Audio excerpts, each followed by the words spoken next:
guys, thanks so much for coming back to join us this week. Amanda and I are incredibly excited because we get to sit down with the amazing James and Morgan Cooley. I have known of these guys for probably about 5 or 6 years. They actually do a 24-hour worship. It's called The Burn. And they've been doing it for the last few years, and I have seen it on Facebook, and I've gone to a couple, and I've just always been so impressed with you guys. So it is just such a pleasure to get a chance to sit down and talk to you. Yeah. Thanks so much for coming today. Yeah, we're excited to be here. Yeah, thanks for having us. Yeah. Oh, very cool. We like to start off with the absolute hardest question. Okay. Like, this is the one, if you get this and you get through this, it's just easier from this, okay? So we're going to start with the hardest one. Cool. Go ahead, honey. In your opinion, who do you think was the best Batman? Ooh. Okay. I'm too Go for young it. for this question. There was this one like a couple years ago. I have not seen any Batman, I don't think. Okay, this is unpopular opinion. Yes. I'm actually excited for Robert Pattinson. That is a very unpopular. Very because of what he did in Tenet. Tenet. I think it Yeah, he totally was a redeemed good his acting What career. about what he did in Twilight? Yeah, so it's like maybe there's a new actor that's emerging. Yeah, and like so the 15 minutes he was in Tenet was phenomenal. Right. Right. That is a very unpopular. We thought he made the movie. We He were he was very good. Yeah. I actually agreed. Although that movie was super confusing to me. Totally. We had to watch it 5 times and turn the volume way up. Oh, wait, was that the one with all the things? I Yeah. thought it was about a landlord, but it wasn't. Yeah, she thought it was about a landlord. I was like, wait, what movie are you talking about? Got it, okay. But Yeah, it he was in that. He was very good in He it. I saved the agree. day. Oh, spoiler alert. Spoiler alert. Of the movie. He Yeah. saved the movie. Yeah, save the movie. The movie. Edit. So I actually like Ben Affleck as Batman. I thought he was good. My favorite of all time is Michael Keaton. But no one has ever said Robert Pattinson. No one. So there you go. I'm excited. You're excited for that. Yeah, only I'm pulling because of for it. Tenet. Because I'm like, wow, this is like maybe a new thing that he's doing, like really acting. So I mean, there's that. I'm not a critic. I'm not a good critic. So No, listen, I'm in. I agree with all of your criticism so far. Oh, guys, great job, by the way. I'm sorry. Have you never seen A Batman? I don't think so.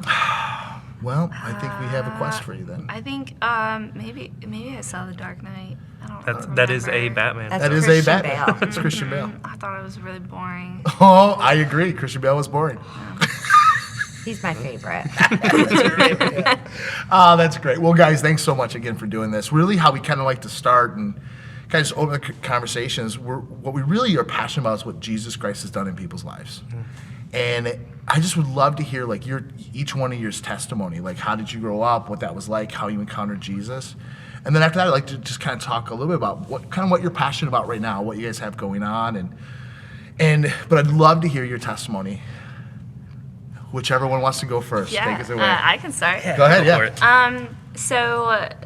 So I grew up in like a Reformed school and Reformed church and Reformed family, and became super passionate Jesus-hating atheist when I was 12. Oh, wow. No way. I really didn't know anybody that wasn't Christian, but I was not for it. Yeah. And so I spent the next 5 years being really angry, ready to get out of West Michigan, ready to never come back. Nobody was going to see my face again. And just really hurt. And I had never heard anybody talk about Jesus, ever. Really? Except for from a microphone or kidding. in front of the classroom. And so I didn't know anybody. I didn't even know you could have a personal relationship with the Lord. I had no clue. I hadn't willingly opened a Bible. I didn't even know that people read the Bible until, I was really rebellious, and I was like trying to get my life back on track, and but I was still really rebellious, and I ended up at Res Life one day by total accident. Yeah. And I went home and I told my parents, I'm going here and there's nothing you can do because I'm going to church. And they were Like, we don't know what to do with you. We're done. Like, we don't, whatever. We don't care. So How old were you then? I was 16. Okay. And so, yeah, I'd been 4 years of like really passionate atheist. And I had promised myself that if anybody ever brought up the Lord to me in a conversation, that I was gonna debate them down. Like, I had all the facts about why the Lord wasn't real. There was no Lord, and nobody ever brought him up. So nobody knew that I was an atheist, but I was ready.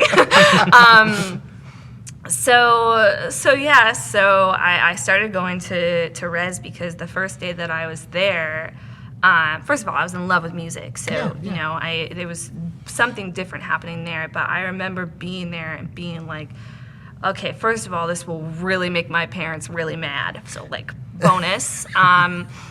But I can get away with it because I'm still going to church, you know. And so also I just remember looking around and being like, there's something just so different here. And I remember I was in the balcony and like there was like people like moving in worship. And I was like, I'd never seen that. I was, you know, so intrigued. And so I started going there, and I just fell in love with that church. And I didn't know what the Holy Spirit was, and I don't remember them talking about it, but I would feel like I would meet with God. I didn't know what it was at the time, but then I would leave, and I'd just be like so confused, so hurt, so angry that I'd just be like cussing at Christians and Jesus and just, you know, leaving the building just so confused and so angry. And so I did that for 6 months, went to church, was in love with it there, and then would leave just so confused and being like, you know, screw these people, like, you know, just so confused. And so I didn't travel because I've been sick my whole life. And so I hated traveling, and I didn't believe in spiritual stuff. But I was in this like youth group meeting somehow, and they were like, we're going to the Dominican, and I was just like, I'm supposed to go there. And so I signed up, which was crazy because it meant the whole time in pain and puking, probably. And so I did, and the night before we left, I like woke up at 2 a.m. and we were leaving at 5, and you know, Res Life was really big on the Word, and they've been talking about the Word for a long time, and I was just like, I feel like I'm supposed to like open a Bible. And I had never read the Bible willingly. I just, you know, that's for pastors. That's for a devotional to show you, like. And so this is the first time. I was 17. I opened the Bible, and you know, then I went on this trip, and the first person that I met, I just said, oh, you know, tell me about yourself. And it was like a 5-minute conversation, and she was like, oh, well, you know, Jesus, you know, he called me here, and then this is what he did in my life, and then he, you know, asked me to come back here, and so this is what I'm doing now. And it was the first time anybody had ever talked about the Lord. Like, ever mentioned the Lord or Jesus. That my whole life I had heard, like, this is what good Christians do, you know, this is what good people do. And so I said, that's it. That's all I needed was, like, I've heard these 6 months of sermons and worship, and I just needed, like, one person. I didn't know it, but I said, okay, I'm in. And I was, you know, head over heels because that one person had this relationship with the Lord. And so I did not tell anyone on that trip that I came in an atheist. And I come back in a week later, they're like, you're our strongest student we have. We want you on our volunteer team. And I, you know, I'd been a Christian for a week. And I'm like a high school student, and they want me on their like high school volunteer team, like leading the high schoolers. So I just I just skipped the whole consumerism thing and bounced right into serving and like saw every student coming in. It's like, that student is like me, and they need to get plugged in, and they need to know Jesus. And so I had to start learning so quickly because I was meeting like 15, 20, then 30 Yeah. people a week and getting them involved, and I had to have answers to like, Right. so many Sure. kids were like me. Their parents are, bringing them in. They're Yep. mad at the church. They're Sure. mad at their lives. They're depressed. They're angry. Oh, and, yeah. they have questions. And so, just grew very quickly in that. awesome. So, that's how the Lord got me. And then the important part of this was that my one thing when I became a Christian is I said, I can't believe the Reformed Church did this to me. I hate them. I'm never stepping foot in one of their churches again. I'm never, not on Christmas, whatever. Sure. This is their fault. And 1 month later, I had been planning on going to college in California and never coming back. And the Lord said, I want you to go to this 200-person Reformed Bible college. Wow. And I was like, no, but I did. And I was like, oh my goodness, I'm going to be a light and I'm going to change everyone. I'm going to bring the Holy Spirit. And yeah, that's all great. You know what I mean? But like, God doesn't love pride. And Right. so He's not a all huge my fan. friends were like, you're going to bring the dead things to life, and blah, blah, blah, blah, blah. And like the whole 4 years I was there, God was just like teaching me how to be humble and So just teaching me cool. that the differences are so few. Yeah. Yeah. Learning about all these doctrines and everything. Yep. And so he was like, you talk to me, the Lord said, you talk to me and you tell me you're angry that the church isn't unified, but here you are, you won't unify with these one people. Yeah. And so that's why you're here for 4 years. And so little did I know I was going to be, being a part of this ministry one day that is cross-denominational Yeah, and cross-generational. But I think if I hadn't gone through those things and just worked through that hatred, I wouldn't be able to have that Sure. love for the bride, and Oh, there would just yeah, be so absolutely. much offense. And so understanding that like unity, it can take time if there's scars. Yeah, absolutely. Yeah, so, it does. yeah. Like it's the pains we heal from.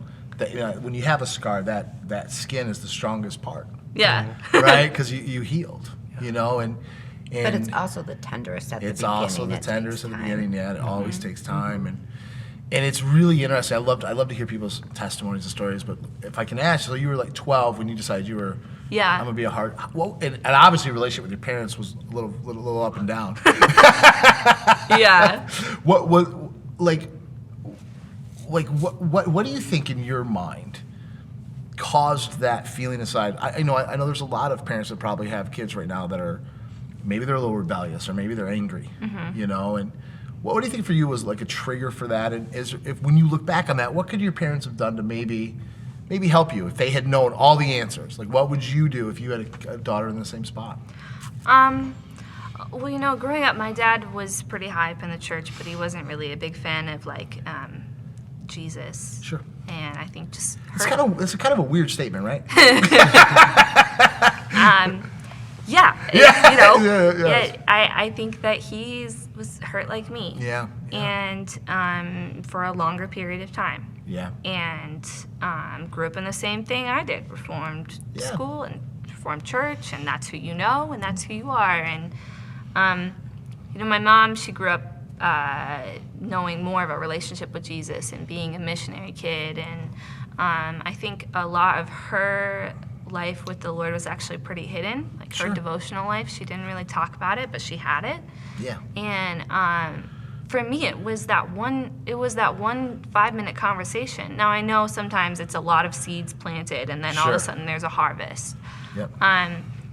But if there had been this ongoing, like, Jesus is our friend, Holy Spirit Yeah. is here with us, he's our helper, we're desperate to know him while we're doing the dishes and while we're driving to soccer practice and while we're, I don't know, sitting on the soccer bleachers Yeah. talking to the other parents. Yeah. Like, if there's this constant back and forth, like being a mom now myself, like Yeah. to an almost 2-year-old, learning like how do you find rhythms in your everyday life that it's not just we go to church and that's when we talk about Jesus or that's when we meet with the Holy Spirit, but how do you have these rhythms of your whole life? And so I think that becomes a foundation where even if your child is going, I'm just guessing, but even if your child is going through a rough spot, Yeah. they can know, well, this ground is pretty shaky, and it seems like mom and dad, when they get shaky, they go back to the foundation. Yeah, it's good. And there's a foundation that maybe I can go back to. Oh, that's really good. Good job. Thank you. That's awesome. I think My that's a great guess. answer. Yeah, that was really good. All right, so before we jump ahead, I'd love to hear your testimony, and then I want to talk about how you guys met. Cool. Yeah. So, yeah. That's a fun story. I'm excited. Oh man. So mine is semi-similar. Yeah. Kind of grew up in church life. I think to me, church was more of a social club. Sure. And so, like, sometimes I want to try to pass the blame on, like, Jesus wasn't being preached, Jesus, Sure, and sure, it's sure. really, it's like my heart, I was focused on what game's coming next, Right. what, am I looking good in front of these friends type thing. And so I kind of went through the motions, and yeah, like, I learned a lot about Dave Ramsey and stuff like that. Sure, That was yeah. a thing that we did, and but I just never. I think that it was. I only saw the Bible as like maybe a history book and a really good philosophy. Yeah. And like I learned how to talk the talk and maybe look like a Christian, but I never had an actual experience with the Lord. And so one day I turned 18. I was basically on my way out to Iraq, and I just kind of took a little inventory of my life, and I'm like, man, like, I saw the church as being these like hurtful, hypocritical Sure. people, and I became that. Yeah. That's when I made the realization of like, oh, like I'm the one who's also spreading rumors and Sure. getting into this drama Yeah. and stuff like that. That's not what I want to be. And I told the Lord, I'm like, hey, I believe you exist, and I believe Jesus died for my sins, but if going to heaven means looking like these Christians, I choose hell. Yeah, sure. And I lived the next 10 years of my life like that. Sure. And I had no plan on stopping. It wasn't just a phase. It was Right, like yeah. it was like this is what the church is, and this is what Christians are. But I learned, like, my parents would still invite me to church and stuff, so Yeah. I would go. Most of the time hungover and smelling like an ashtray, but I learned how to play the game. I learned you show up late, and you try to duck out early if you can. But if you can't and you get stuck by someone and they ask you how you're doing, you have to give a deep answer, but not too deep, because then Sure. they'll really be in it. But like not too shallow, because then they'll start prying. So I learned how to play the game. Yeah. And just, I was a 2-pack-a-day smoker. Sure. And I really wanted to quit, but I had no discipline for quitting. And I Sure. tried everything. I tried the Chantix, the gum, the patch. I would go to a secluded island, and like you can't, take no cigarettes with you. You can't smoke for 3 days because it's a physical thing. Right. I even tried getting hypnotized one time and then taking a lot of vitamins after. Nothing worked. And then just one night I said, okay, God, like, I love smoking. And if Yeah. I have it my way, that's what I'm going to do for the rest of my life. Sure. But if you have a different plan, then you need to take this away. And woke up the next morning, and that desire for smoking was gone. That's amazing. Yeah, it was the first time I actually experienced, like, Jesus is tangible, Yeah. and he really cares. And I came up with a term just the other day. I was like, I went from chain smoking to chains broken. That's brilliant. I really like that. That's really Never cool. smoked again. Never From smoked 2 again. packs Never to- smoked That's again. Yeah. amazing. From struggling the entire time. I was Yeah. a 2-pack-a-day smoker. How long had you smoked 2 packs a day? Oh man, like, okay, so probably since I was like 18 in Iraq. Wow. I just started smoking Did you serve in the? in the military. Okay. And Wow. A lot of people smoke in the military. yes. A lot of people smoke in the Yeah, and it was there's just circumstances, situations where I was like, I'm just gonna start smoking. Yeah, And so yeah. and I didn't stop. And then you can't. I didn't process the transitions very well, so Sure. I really got into the party lifestyle. Yeah. It was socially acceptable because I wasn't creating too much trouble. There you go. But I was really bad. Like, Right. I was like a drunk driver. Sure, And sure. like I couldn't just do one drink. And I would even, it got to the point where like everyone's telling me I'm an alcoholic, but I was like, oh, but I don't drink in December. I take a month off to prove that I'm not an alcoholic. Right. And so it's just, but so it's like, and even when I came, like that one moment with the Lord, that real experience that I had. Yeah. I then, just started asking, I started asking God questions, and he would actually respond. And I'm like, this is the craziest thing in the world. What is going on? I'm trying to figure out if this is the universe or if this is actually God. And, I just felt like, okay, I'm going to go to church. But if I go, I need to make a connection. And the first person I met, he said, hey, you should come to my Sunday school class. It's called Connections. And, and so it's like this series of like questions to the Lord, and he's responding in tangible ways. And then, I'm getting more and more plugged in, but I'm also getting more and more confused. Sure. Because then I have people coming up to me and talking about my drinking habits and saying like, hey, like you should stop drinking, and here's Bible verses to prove it. And then some people are like, oh no, you can keep drinking, here's the Bible verses to prove it. And I was like, man, like I'm so confused. I'm like, okay, God, like I'm gonna keep doing what I'm doing until you say something. And I had a real profound moment in Chicago. I was completely wasted, out of control. My friends are putting me to bed, and I just really felt like the Lord speak to my heart, said, James, fill your cup with me instead.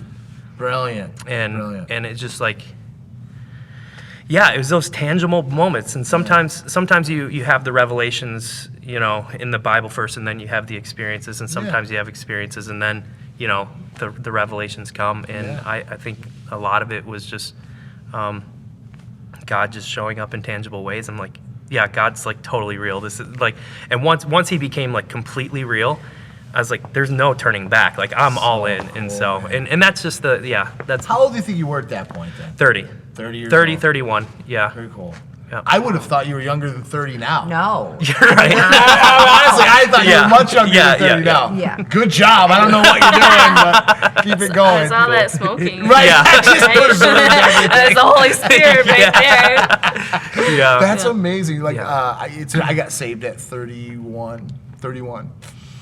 And there were so many things that in an instant, God just, I just no longer ever wanted again. It was a real shocking, tangible difference. And I can think I felt the same way. It was so Jesus that nothing else in the world mattered. Right. Yeah. From that moment on, I didn't care about anything besides my wife, my kids, God's dream, which is the church, and Jesus. Like that was it, and it was, I'm grateful that was my encounter with God.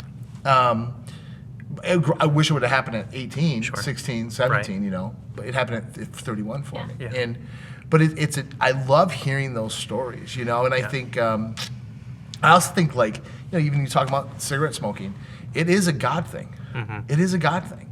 God can remove it like that, and it's true. And I think that there's aspects in people that when we press into him, he takes our burdens. Yeah. He really does. And I read somewhere one time that smoking's like number 1 or 2 hardest thing to give up. Oh, wow. Yeah. I can believe it. Yep. So I just love that testimony, man. It was brilliant. That was just brilliant. I just really feel like at least in my life. Yeah.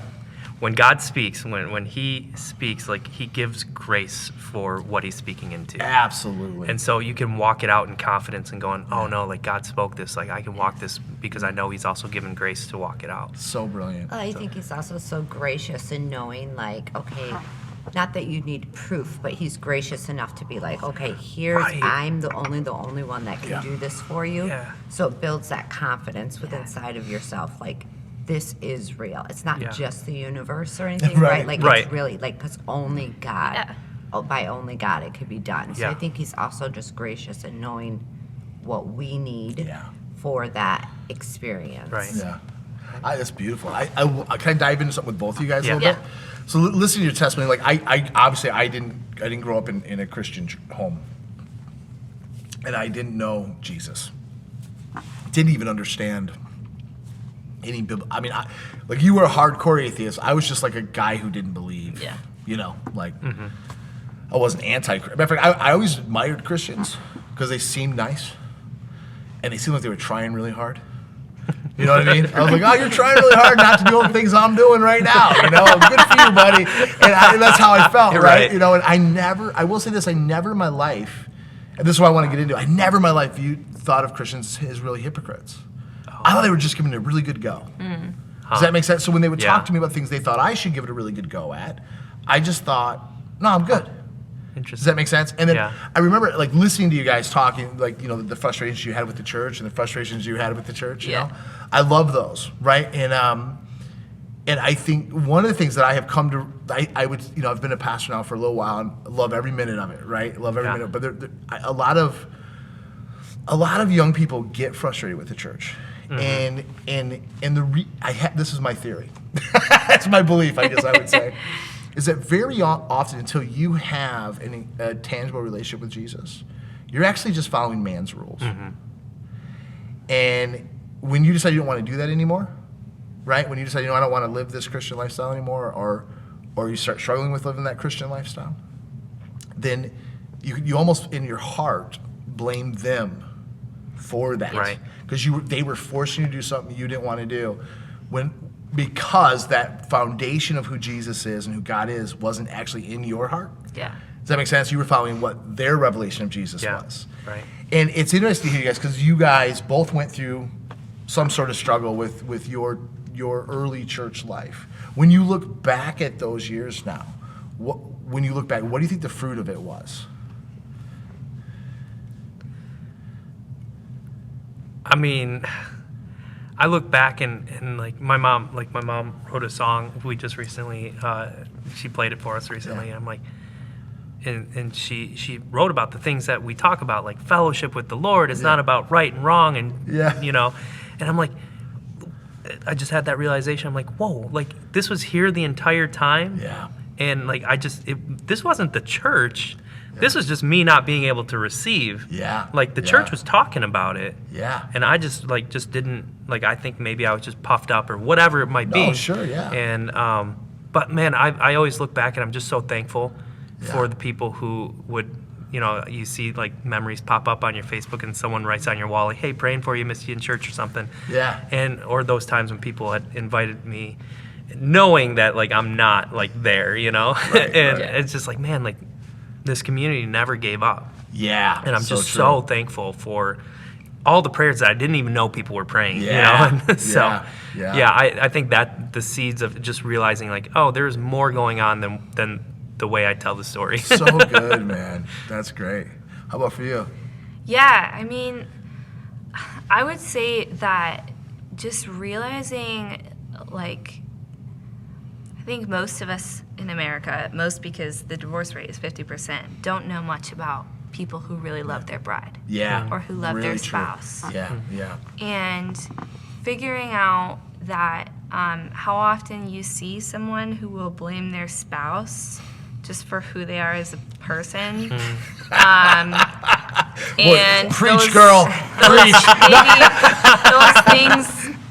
Those things that you used to love and were so infatuated with, you know, then you're not so annoying. Infatuated. And, this is so true. Like, learning, like, you can tell the difference sometimes if you look close between, let's say, a man who really wants to get home to his family and a man who feels like he has to get home to his family. So true. And so learning that, like, I want to be someone that, like, wants to be with the bride. Even if she's, like, kind of ugly.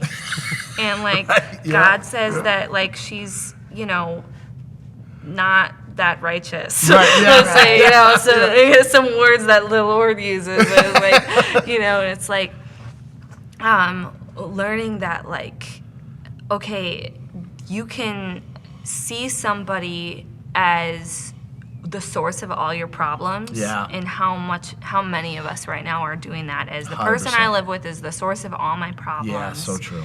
And you can see someone as a partner to work through our issues together and to really see that as an honor.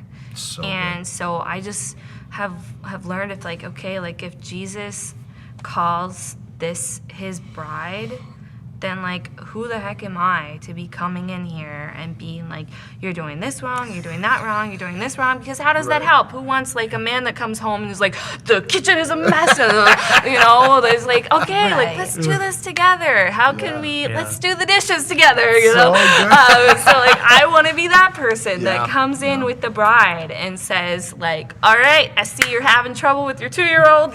How can I join you? And so I think that's part of seeing it is like, when you grow up knowing only Christians, it's really easy to look at them and be like, you're the problem. And the minute that I find something a little bit different, I'm going to think that fixes everything. But like really learning, like you love your bride and I want to love her too. So good. That's a very profound statement. She's great. That was you're right. That was awesome. I love that. I love what you just said about wanting to go home or being forced to go home, because it's a heart condition of what's important, and then you operate completely different in both of those scenarios. So true. You love to be home when you want to, and when you have to go home, it's like a chore of something you have to do. So good. That's actually brilliant. Very good. It's brilliant. That might be the next tattoo. There you Really good. Adding to that, something that I just thought of, like, I was sick my whole life, like I said, and I got really sick when I got pregnant 2 weeks after we got married. Sure. And I could not stay out of bed. I was in bed for 95% of a pregnancy. And so our house really was a mess. Things were a mess. Yeah.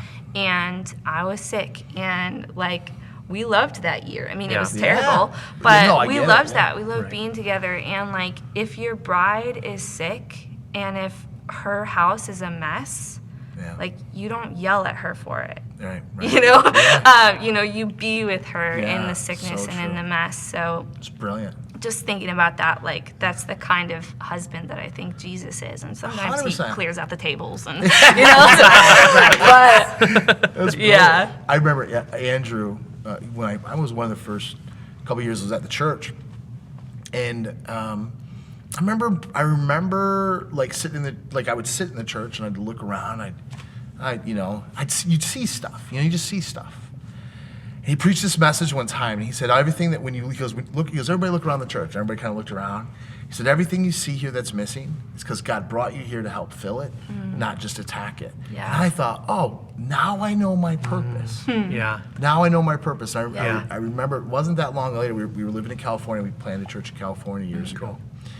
And I was meeting with someone, and they were talking about issues in their situation.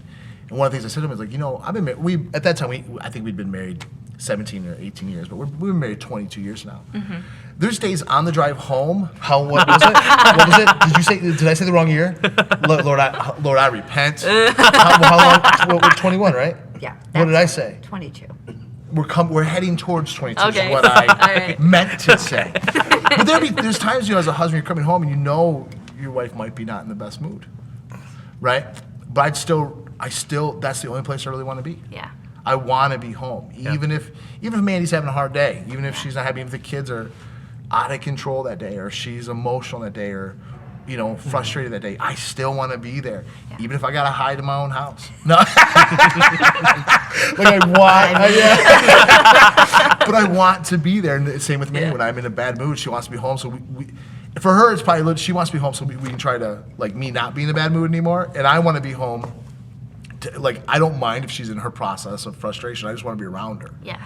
Right? And I think, so when you said that, I thought that is it's so true.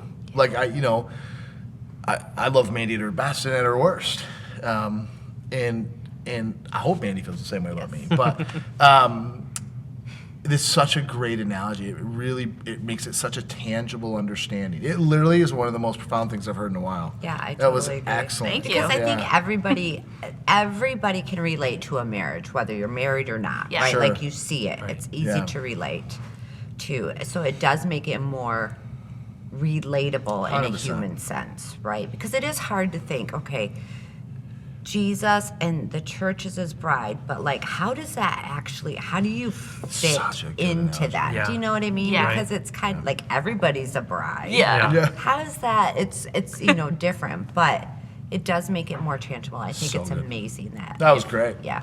Well, praise God. Yeah, that was really good. That was really good. That was really good. Just wait, she's got more. It's wonderful. we're just scratching the surface. That was great. Well, that's cool. So now you're coming to the relationship with Jesus. Everything's kind of shifting for you. Yeah. And then so tell us how you guys met. We met through a mutual friend who was just having a get together.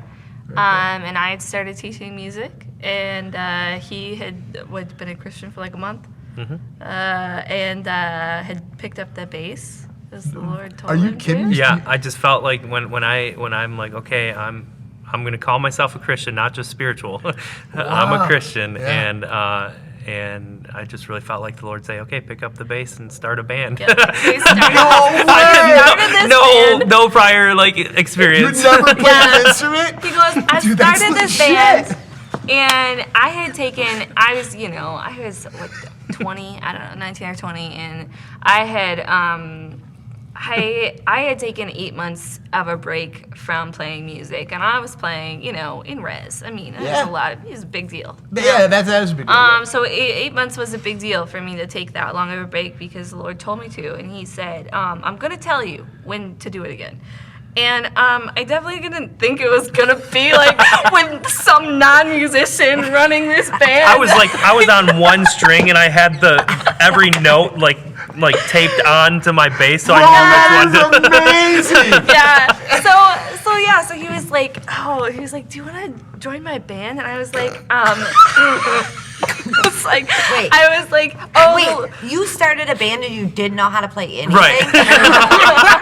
Okay. Can I tell at you? the practices, he's like leading everybody. Doesn't know anything. Can't keep Are a beat. you Can't kidding? keep a rhythm. Can't sing. What did you think? I loved teaching music, so I was honored to help teach him things. But I definitely was like, yeah, this is what I was planning on after my 8-month break. I don't mean, but it just wasn't. But the Lord told me to join that band, and so I did. Wow. I went in, and we just worked on everything together. Yeah. We spent so long and so much time just getting creative with those songs. And We're teaching him how to play, so he I mean, you can gotta teach him how to play, flourish in right? his band, well, right? what's so crazy is most musicians that are in church bands, you don't realize how much they all kind of think alike. Sure, yeah. So when you bring in somebody that's like, well, what if we did this? And you're like, oh, well, I was talented enough to be like, I think, not to brag, but I think I can make that crazy thing work. And so it Yeah, was 'cause it's normally really like 4 chords, right? Like the chorus, the bridge, right? And then you just repeat. Yeah. So yeah, She it was taught cool. me. She taught me that you can mash songs together. Yeah. And so I'm trying to mash everything together, not knowing about time signatures or anything, nothing. Yeah. And so Because that's not important. right. That would be the coolest. Yeah. Dude, you started a band, asked an incredibly talented singer to Yeah. join the band. Well, and the crazy thing is because it was from the group from my church, so the people at my church that I started with, they were also talented too. Yeah. So And then they were, you were and I was leading it. Yeah. There you go. Yeah. So at the time, I played 10 instruments. Are you Nice. kidding? And so I wasn't like, oh, I'm gonna come into this random church and Sure. I was, prideful. I was Yeah, a no, I get teenager. it, I yeah. thought I'm important, and the Lord's gonna put me in all these high places. And it was this random, humility. God Right, loves yeah. it. It was the most wonderful thing because I had never been in a band practice that was healthy, that was supportive, So that was kind. I cool. don't mean to diss.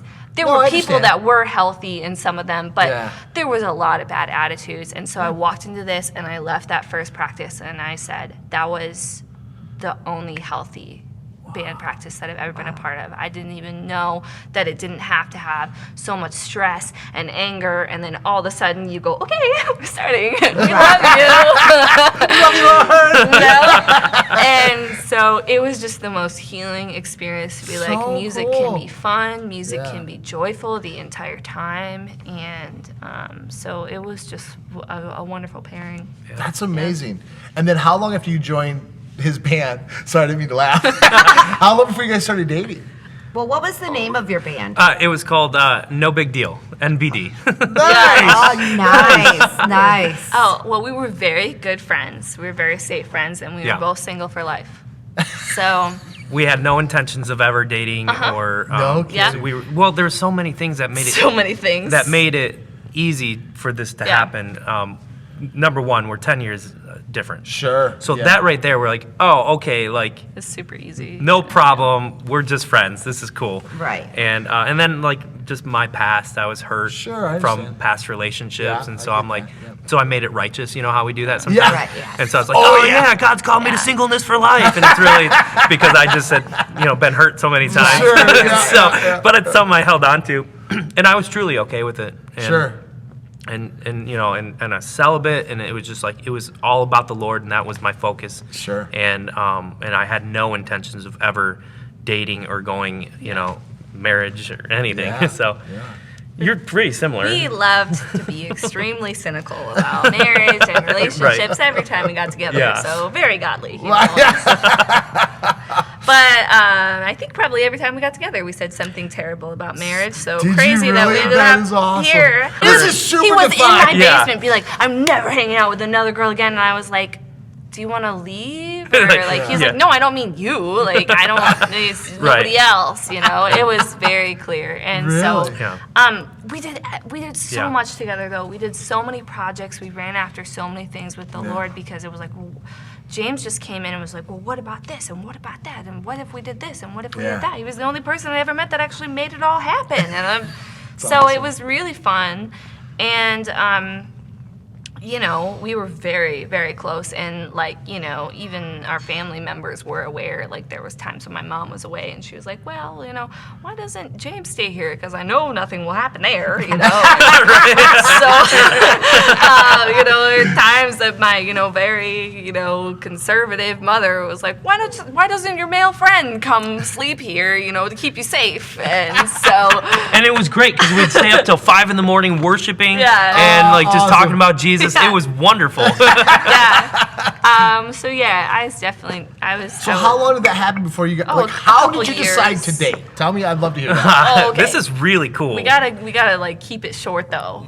So We want to give you the details, though. Yeah, but keep please it do. short. Yeah. I just really believe that in big decisions, God wants to tell the story. Yeah. And so like we were letting Him tell the story the entire time. So cool. And so it wasn't our idea, Right. just- yeah. just for that. God proposed, and we wanted to say no, We did. We Wow. argued. but we didn't. Dragged our heels and Wow. like, God, are you sure you want this? Like, we need another sign. You need something more.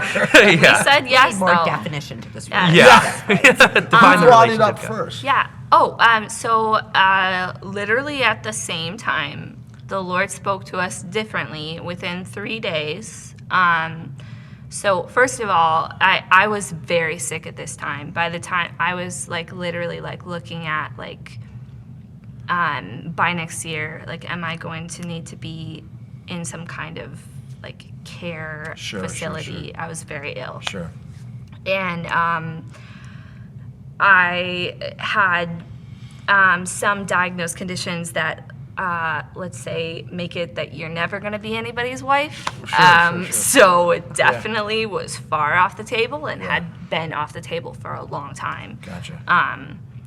And so the Lord spoke to me in a vision, which I believed in visions but didn't see a lot of them. Sure. And then in another vision, and in that time, the Holy Spirit had come in my house one night and just fell on us and just We were just worshiping. We had Alexa turned on. yeah. And So some cool. Rick Pino.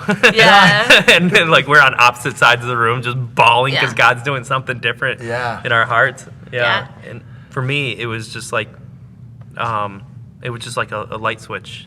Wow. And I just knew. And then I spent the next 3 days trying to talk God out of it. Yeah.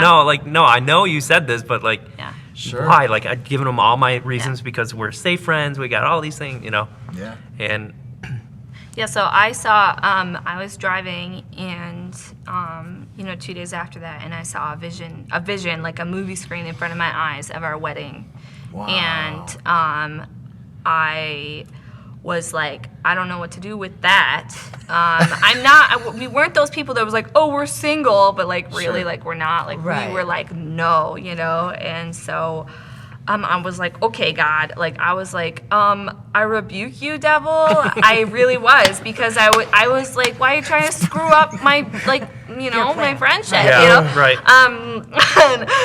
But I was like, if that's you, like, he's got to tell me. And the Holy Spirit was like, oh, he will. And so the next day, he goes, So the Lord said, I've already told her. And I'm like, well, what is she going to it say? says nothing romantic has happened Nothing, yeah. in Nothing. the real realm. Absolutely nothing. No, there's Yeah. nothing Not romantic. a flower. Yeah. Nothing. And I was like, I don't want to ruin this relationship. And Sure. if I put myself out there like that, like, Yeah. it could ruin everything. Yeah. Yeah. And he just said, I already told her that Wow. that you're gonna ask. And I'm like, well, what did she say? He's like, well, I can't do. I What'd was like, she say? Yeah, so I was like, okay, well, I'd rather feel the sting of rejection than potentially Sure. missing out on a lifetime of something that God ordained in love. And, Yeah. And so I was like, I'm gonna do it. And so that next day, I got really super weird because I'm socially Did you awkward. ask her to define the relationship? Uh-huh. I think I don't really fully. I think He I just blacked out. stammered and was like, I feel the Lord saying this, and I was like, I don't know. Yeah, I don't. Yeah, and then I was like, look, I'm not dating. I don't believe in dating. I don't want to date. Like, if we do this, because I just, I was like, I'm not doing the dating thing, and so if we say this, we're getting married. And he was like, oh yeah, God told me, I'll marry you tomorrow. Yeah, for And sure. so- Because I just always had that, like, we have so much respect. Because when we're, say, friends, we got to know each other on deep emotional and Yeah, of spiritual course, levels. yeah. And, like, I just had such deep respect for her Yeah. that it'd be like, oh, yeah, like, if that was a thing for me, marriage, if that was a thing, she would totally be someone I would marry. But, like, it can't happen because, like, all the Sure. reasons. So it was like, okay. Yeah. And so when So I was like, I saw our wedding, Yeah. though, so I gotta pray about this. Yeah. And the next day I had a third vision, and the Lord brought me back to when I was 17, when I was still planning on marrying one day, and I had prayed, Lord, like, I don't want anybody to be attracted to me because I want to do ministry. And he had answered that first one, and so I always told that testimony of, suddenly all these men weren't trying to get with me, you know? Yeah. And then, like, the next part was like, but when I meet my future husband, I don't want us to be attracted or interested in each other until we're supposed to get married. So cool. And Yeah. he literally brought me into that vision, and he said, I kept my promises. Wow. Now do you trust me? It's brilliant. So I called my sister, who's not really a Christian, and I was like, I don't know. And she was like, I was like, I don't know what to do. She was like, I think you should do it. She was like, it sounds like you should do it. And I was like, okay. And so, I talked to him the next day, and I was like, all right, like, Wow. we're getting married. When did you... yep. That is brilliant. And Yeah. we were That is getting legit. married. So when did you get married? How soon? It was, what, It's 4 3 months later, 3 or 4 maybe? months. Wow. Yeah. That's so... How long ago was that? 2.5 years ago. 2.5 Wow. years Yeah. ago. Yeah. So the Wow. Lord did amazing things. He Yeah. provided so many things. It was all His idea, and Yeah. so He provided so Oh yeah, many that of was just the things. beginning of God's provision and hand Yeah. on it. It was So the whole cool. process was like miracle after like you can actually pray this and God will respond in that way. Like Yeah. miracle So after cool. miracle, and it's just like it's really cool because when like God speaks into your relationship, like Yeah. for the rest of your life, you can look back at that and go, oh 100%. yeah, God bless that. So we don't have to worry about this ever falling apart. Yeah. Yeah, He And- provided our rings. My Yeah. ring didn't even fit. He like made it so that it fit. Supernaturally, like insane. It was a Insane. size 4 and I'm a size 7, and it just Come on, like that's amazing. some friends of ours were like, "Oh, we're gonna pay," And we're like, "Oh yeah, God provision, yes." And then and then I was like, "Lord, I don't want it to fall off tonight," the night of our engagement. And ever since then, it's fit me perfectly. And like Brilliant. he provided. My sister accidentally got like a wedding dress a year before that was too big, and she was like, "Oh, like you can just have this," you know what I mean? And like it was like he was like, "I wrote on this, like I provided everything." It wasn't this thing of like, "We need you to provide." It was like, "This is my idea," and Brilliant. so we said yes. Praise God. That's amazing. Yeah, it was a big step of faith, not just for us, but anybody in our community, and that's hard. It's when you take big steps of faith, like. There's people who can partner their faith in that. Absolutely. And then there's people who fall away because they just can't get there. Yeah. I think we've talked about, if you ever seen any of our other episodes, this has come up a couple times in me and Mandy's journey. And some people that love us deeply and that had tons of, they just had the best for us. Yeah. Didn't agree with the direction we were going. Mm-hmm. And they told us, but they didn't tell us to hurt us or because they didn't have faith. Yeah. They loved us so much, and their calling to walk with God was not the same as ours. Right. We had to do something different. Yeah. And so I totally get that. Like people, and I think we've been fortunate. All those people like have seen the fruit of what we decided to do, and if they love us and they support us and they're with us, and we're grateful for the people that were concerned for us, you know, and had worries. And I think that those all take time, though, you know. And I think it's an amazing testimony, man. It It is We were amazing. definitely like, we're more concerned. Don't you know us? We don't want to do this. Yeah, that's awesome. Yeah. I've told this story a few times, but the first time I ever saw Mandy, I was a DJ. Cool. Right? Yeah. So she walked into the place I was DJing at. I was not a Christian, and my buddy was standing next to me, and I saw her walk in. She had bib overalls. It was the style back then. I don't know if it was. They're coming back. They're coming back. So she walks in, and I pointed at her, and I said, "I'm going to marry her." And he laughed at me hysterically. Now, my girlfriend standing next to me did not think it was funny. But literally, I had this overwhelming, like, instant, "Oh, that's my wife." Didn't know her name, had never seen her before. My buddy just laughed. He's like, "I actually know her name's Amanda. She'd never date a guy like you." And I'm like, "Oh, I'm telling you, man, it is." And I was pretty sure. I remember our first date. I thought, I'm probably gonna marry this girl. And I got really nervous to try to break up with her because I was terrified. Yeah. I thought I don't want to get married. I literally went to her house to break up with her until I couldn't see her anymore. She totally talked me out of it.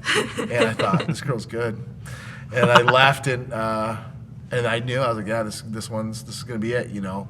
But I go back to that anytime. We've been married 21 years, and I wasn't a Christian the first 10 years or so. No, not that much. Been saved 13, 14 years. So, anyways, I wasn't a Christian for a good chunk of it. But every time we had hardship, I'd always go back to that very first moment that in my head before I was a Christian, something told me. Right. And then after I became Christian, Amanda was the only girl that could have loved me as a non-Christian and as a Christian. You know, it was just perfect. I had no idea. Yeah. Right? And listen to your story.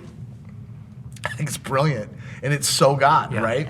That here you are, going about your life, serving Him, going for Him, and He puts everything right in your path to make it as easy as possible and as shocking as possible. Yeah. That's so cool. We literally, sorry, I just want to add this. We were going to be homeless because we had nowhere to live and nowhere would take us. And 2 weeks before we're getting married, people are going, you're going to be homeless. Where are you going to live? Why, you know?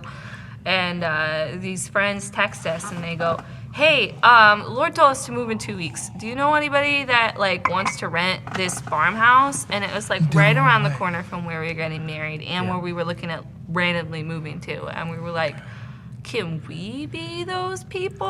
That's and so, awesome. like, it went to this, like, amazing just provision of the Lord. And so it's like, man, like, you don't know what He has in store when you just say yes. That's so beautiful. So how long had you been friends before you started? I'm sorry. How long had you been friends before you got married?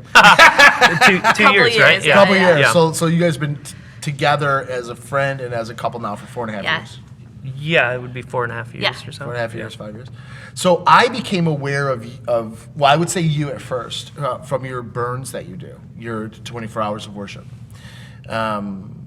I'd like to tell the story, then have you talk about it a little bit. Sure. I was sitting outside of my deck, could not sleep. I don't know why, just was one of those nights couldn't sleep. Mandy was sound asleep. And on Facebook, I saw a video of you guys playing. And I thought, oh, I'll go. And I got dressed and went. And let me be super clear. I am not a 24-hour kind of worship Right. guy. Right? Does that Right. make sense? Oh, yeah, totally. That is a calling that I love to worship the Lord, but at an hour I need a nap. You know what I mean? Like, Right. I'm a little out of shape. And I went to this thing. I was just in awe of God's presence at it, and it was really touched. And there was people there. Yeah. And it was, I don't remember what time it was. It had to be past midnight though. And then I left. I was only there. I think I was there an hour and a half, something like that. Left, mentioned it to Mandy in the morning, and she literally laughed at me because that's just something so out of character for me. And for the next little while, I just watched you guys, and was just really I was just taken by your genuine just love for God and love for what God was doing, and your love for worshiping Him, and then I kind of just kind of lost track of what was going on. But I always watched your videos. I think I went to maybe three or four of them over a few years. And I go into one of our Holland campuses the other day, and I had no idea you guys were there, no clue. And I'm getting mic'd up. Or no, I walked in and I see James. And for me, this is really funny and embarrassing. I'm gonna sell myself out here. I was like, dude, it's like a rock star in the house, I was like, oh my goodness, I know who that is. Oh my goodness. And so I go up to the sound booth guy. I'm like, hey man, you know who that is? And he's like, yeah, it's James. I'm like, yeah, it is. And I was just like, man. all right, so I was looking for you. Oh, yes. I was looking for Yes. you, and obviously you were home that day, and I didn't see you, and I go to Chad Kinkle, who's the elder there, and I say, Chad, man, you know James? He's like, James? I'm like, yeah, James Cooley. He's like, yeah? I'm like, does he go here? He's like, yeah, they. He goes, he looks around, he goes, I don't think his wife's here today, but yeah, he's probably in the back with I think it's his son. Yeah. And I was like, yeah. So I just left the front row, went back to the back again, and I went up and I was like, hi, James, I'm Karl. Yes. So awesome. I was like, I know who you are. In my impression, I was like, man, he's like really doing well, making people feel welcome because he's preaching that day, so he's probably like to just the back row, really going to the back row, making people feel known and seen, and That wasn't the case. It was just completely focused on getting a moment to talk to you, right? And so I go up and I say to Chad, Chad, listen, him and his wife do these 24-hour burns. He goes, oh, I think I knew that. I'm like, what do you mean you think you knew that? Right? And like me and Chad are really good friends. We've been friends for, I led him and his wife to Christ. Well, me and Mandy did. And we are super tight. Like, they're some of the most important people in the world to me. And I had talked to him about these. I said, listen, these guys do this. This is years ago. And man, we talk about a lot of things, right? And I don't think he ever put it together. And so I'm preaching my message, and you were sitting in the back left, and all I kept thinking is, I gotta talk to him before he leaves. So the whole time I'm preaching, I'm just like, I gotta talk to James before he leaves. I want him to do this podcast, and I didn't get a chance till he left. So I literally I called the person who schedules all this. I said, listen, we gotta get a hold of the Cooleys. And she's like, who? I'm like, great. I'm like, you gotta call Tad. So we had to go around and get your number. I finally get a hold of you. We were able to have a conversation and do this, but I wanted to say, before you even talk about like your ministry and what it is you guys do, that like I would have said 5 years. Obviously, it's probably only been about 4.5, but it has been. There's so many people that see it and that you'll never know about, and this is, for me, this was such a God thing that I come into Holland, and there you are, right? And I've been stalking you on Facebook for 4.5 years, right? And I remember thinking when quarantine first hit, I was like, I wonder what Burns gonna do, right? Because they can't, it's kind of a big shot. I was like, man, I'm gonna miss seeing those videos. And what you guys did is you were just sitting in your living room singing. Yeah. And I thought, well, that's a great idea, and it was just really powerful to watch. And I've just watched you from a distance. I'm sure you had no clue who I was at all. But so have enjoyed watching your guys' ministry and what you've been doing. But could you just talk about, like, so you start this band not knowing how to play Right. anything. Right. And then you at some point you decide we're going to play for 24 hours straight, guys. Yeah. Yeah, there was a process. Yeah. So I had this, I mean, the story weirdly starts with me. I had this 23-year-old that was like worked at Starbucks. And she was telling me about this like 3-week school that was like $2,000, I think. 3,000? I don't know. It was expensive. Yeah. Because it was intense. They were bringing people from IHOP Sure. and Bethel. They were doing 18 hours a day. They were going hard. And she had been to the school a couple years past, and she barely knew me. She'd met me a couple times. And I was like, oh, like, what's this thing on your fridge? And she was like, oh, my goodness, if you go, I'll pay for you to go. And I was like, it was like, person that's working like part-time at Starbucks that's like, I believe in you. She was like, I believe in you, and like, you need to go. And so, you know, the next year I was like, well, like, I can, you know, I was able to pay my own way, but it stuck with me. So I didn't even really know anything about the school, but it stuck with me. This person is like, this 20-year-old is so passionate about it. And so, yeah, we met, and then a couple months later, I was like, I'm going to this 3-week school, and James was like, all right, when you come back, you're leading the band. And I was like, all right. He was Can I tell you? You're a superstar, man. That's all.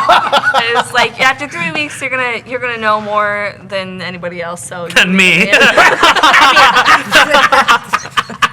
That's brilliant.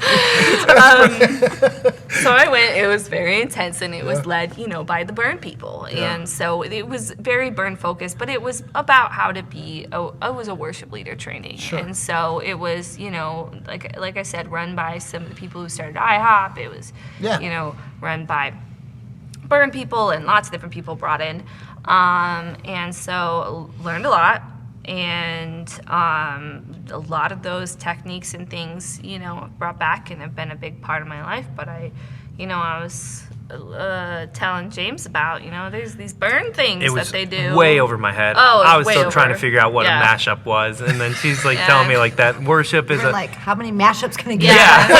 For hours? right. Yeah, and so we were on our way. We both ended up accidentally getting into the United Pursuit School of Worship. Well, mine was on accident. Hers was. She's actually we got talented. we got in like a week before. A week before it started, they We were accepted like, us. They must be taking anybody. Yeah, Because I got in. A bass player get who knows there- one string. I get there and we get into San Diego, and this is a month, it was 3 weeks after I'd been to the like Burn school, and so, like, we just ended up there by accident. My mom was like, I really want to go to San Diego. And so we all just ended up in San Diego and we get there, and Michael Ketterer from United Pursuit is like, he was like, so you said that you wouldn't come if your friend didn't come. And so we really wanted you. And he brought his bass. I We brought didn't my even bass. have an I paid amp for extra the money bass. to bring it. No way. My word. So I was like, no, I just wanted to know. I had an extra companion ticket on the flight, And she but just wanted we scheduled find out- properly. They're like, we turn away hundreds of people, Yeah. No but way. somehow, we get in there, and that 6-day school it was just all about worship and family. Yeah, and like the caliber of people, like my roommate was like Joel Figueroa from Upper Room. No. Yeah. Like these are the students and then Yeah. here's me. Like One straight to the base. yeah. It was wild. Yeah. And it just broke every boundary that I had in worship. So Yeah. cool. Because at this point I've only worshipped in a church basically, and then like listened to the music outside of church, but like worship was just like it was fun and creative, but it was like a Sunday kind of thing, and maybe like a special worship night. But Sure. yeah. Yeah. So on that trip, basically, we had talked about the Burn and just in that family, in that living room aspect that we learned so much about at the United Pursuit. It was just so much about the heart and so much about togetherness. Yeah. Awesome. And so we planned. We just said we'll just do one burn, just for fun, just because it'll be impacting. And so we planned 12 hours, and it took us 6 months, and it was wonderful. Yeah. And you can tell the rest after this. But after that, I said that was wonderful. I'm never doing that again. That was way too much work. It was a wonderful day. Sure. I'm like, no, no way am I doing that again. And so that's what James said too. And so we didn't do it again until. Yeah. Well, to back up a little bit, we got back from California, and we had, while we were there, deep processing what just happened. We were like, we want to change our band into this living room worship family atmosphere. Yeah. Like we want to take what we learned in California and bring it back with us. Mm-hmm. And so we pitched the idea to our band, and everyone said no, basically. So it was just us two. Well, they all said yes. And they all said yes, but they didn't show up when we started doing it. Yeah, wow. Which is cool. You know what I mean? It's not we're not hurt by it or anything. No. It's just like Can I say something real quick? When we were in California, we started off doing prayer meetings in our house, and there came a time we were going to go into a building, and we told everybody in the prayer meetings, and they were all super excited. And within 3 weeks of us transitioning, every single one of them had left. Yeah. And we had to start all over. So I can completely relate to this Yeah. part of your story. Yeah. And it was fun. We showed up that first Sunday, and it's just us two, and we're just going after it. And I'm still on a bass, so I'm not really providing much like musical addition. I'm tone deaf, and so I'm not like really. I'm just like. I'm going after it. I'm going after it. I'm trying to, no sense of rhythm. I'm tone deaf. Like I can't sing, but like I don't care. And we just slowly started inviting people in, and I think it got bigger. The community got bigger than what I anticipated. Sure. And I wasn't like a mature leader yet. Yeah. So I was like, you know what, this doesn't seem like the center is God anymore. So I shut it down. Yeah. And we had the 12-hour burn with inviting other churches in. We're like, okay, we're done with these like community worship things and stuff like that. It's just like seems like it's a lot of work, and maybe it's better if we just like worship together and make it that way. And so later that year, so I think this is probably now 2017 or so. Yeah, I'm not sure. One of the years around there. Yeah. I ended up applying to go to Iraq with the Burn team and as a missionary, and I got accepted. So like I'm like super stoked for that, and so we're getting ready to go a month out. Iraq's border shut down, so we were going to go to Turkey and then maybe cross in, and then visas got denied, and so we ended up in Greece. And that was the first time we were in Athens and other little cities doing just like street outreach. Wow. Through worship. We just go to these random places and just start worshiping, and the presence of God would just like be on so many people, and it's just amazing. Like people are getting healed, and there's prophecy, and like all these people from around the world are just being attracted to the sound of worship. And something's happened. Like we had at one point a refugee kid would follow us around because he's like, he was supposed to go off with his friends. He's like, no, but I feel something here. And like we were in the red light district doing that. And it's just like, that was the first time that I was like, oh, like when we worship, like there's a tangible difference. Like you can actually like the atmosphere. I don't want to get too like mystical or poetic, but like you really tangibly shift things around in the area of your worshiping, and it's like just like that, God is enthroned in the praises of His people. Like you're building a throne wherever you are when you start worshiping, and you're putting Him in charge of in that, and people know that there's power behind it, and so I ended up starting going on this journey. When I get back, I'm going to all these burns across the United States, and just seeing just insane things that happen with worship and prayer and outreach, and because in the burn it's all happening together. Yeah. Sure. And I was just like, I got vision for West Michigan to do something like this. Yeah. And so we started it. Well, I started it, and like out of nowhere, like Morgan doesn't know what's happening with me. Like I'm everywhere. I'm the director of the Burn in Grand Rapids in Holland. Out of nowhere, she's like, "What?" I thought we said we're never doing that again. Like, yeah, it just kind of happened. I love you, man. And I was like, well, I'm not doing that. I was like, this is the sickest year of my life. Sure, very sick. yeah. And I said, I am not being a part of that. I'm sorry. I cannot. I was failing college, failing classes. Yeah. Was an A student before that and was showing up to my job 50% of the time. So I was like, no, and before it started, I was so sick that I couldn't show up to my church internships.